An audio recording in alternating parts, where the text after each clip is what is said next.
You've seen how this has got progressively more, let's say, the world has got progressively more woke.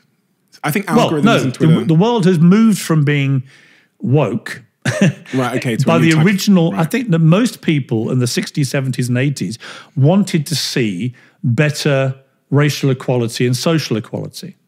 Most people. But that's what the original definition of woke was. The modern day woke is nothing to do with that. The modern day woke is a form of fascism. Okay, so you will abide by our rules or you get destroyed. That's the difference to me. So the world has got more of this modern day wokeism, right? And I've seen it on social media, the way that algorithms work as well. They show you more of the same. They keep reinforcing you. Then because you build an audience of the same people, they clap more when you say a certain thing. Yes, kind of reinforces you. You preach to your choir. Yeah, you know, the analogy I would use. You go back 2,000 years. We lived in tribes. Yeah, that's right in your book, yeah. Right, and I told the story, you never used to come out of your tribe. So everyone in the tribe would look the same attitudes, eat the same food, drink the same drink, same senses of humor, because you never moved out of this group of people. And then people began to move out of their tribes and meet other tribes who dressed differently, thought differently, laughed at different things, maybe spoke differently. And both tribes in that moment decided the only answer to this was to kill each other. Well, that's where we've gone back to. Are you optimistic? Not really, no. So this is what I wanted to say is your antidote for this new wokeism is to lead and to create a counter-narrative, which is what you're doing with your new show, Piers Morgan Uncensored. It's what you did with your book as well. Are you optimistic deeply that that will win? Well, let me ask you a question. So I'm described as highly controversial, right? I've been called all sorts of names. People say that what I say, things I say are outrageous. When you read my book, how many times did you stop and think, well, that's outrageous? No, I didn't really disagree with anything. Right. So that's my point. I don't think I'm the controversial one. Well, so I think I come at this from a reasonably common sense perspective. In your book, I didn't disagree with you at all.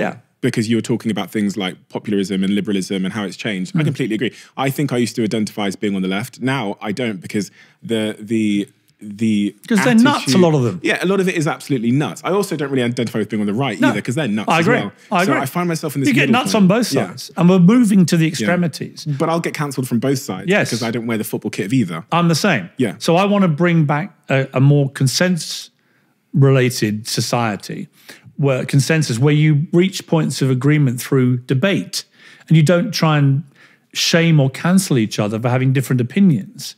Because that's at the core of this. You know, they call themselves liberals. They're not liberal.